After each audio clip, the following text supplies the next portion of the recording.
तुम्हाला सुद्धा ही सुंदर अशी इयरिंग आणि बुगडी इयर कफ बनवायचे असतील, तर ही रील शेवटपर्यंत नक्की बघा. आता यासाठी आपल्याला लागणार आहे पक्कड, कटर, गोल्डन मनी, घुंगरू, चैन, 0 साइजचे मनी, 0.3 ची तार आणि 20 गेजची तार. आता सगळ्यात आधी आपण गोल्डन मण्यांपासून फ्लावर बनवून घेणार आहे. फ्लावर कसं बनवायचं याची लिंक मी खाली शेअर करते. नक्की एकदा ट्युटोरियल बघा.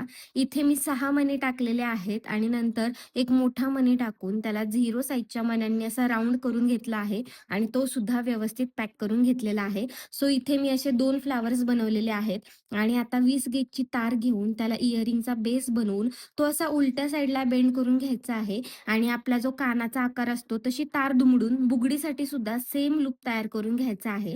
आता फ्लावर मी दाखवते असं नीट अटॅच करून घ्यायचं, तार व्यवस्थित पॅक करायची आणि वरच्या साईडला सुद्धा सेम प्रोसेस करून फ्लावर अटॅच करून व्यवस्थित पॅक करून घ्यायचं.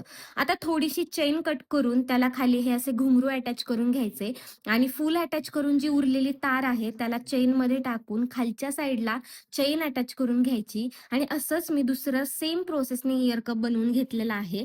हे इतकं सुंदर कानामध्ये दिसतं आणि बनवायला सुद्धा एकदम सोपं आहे.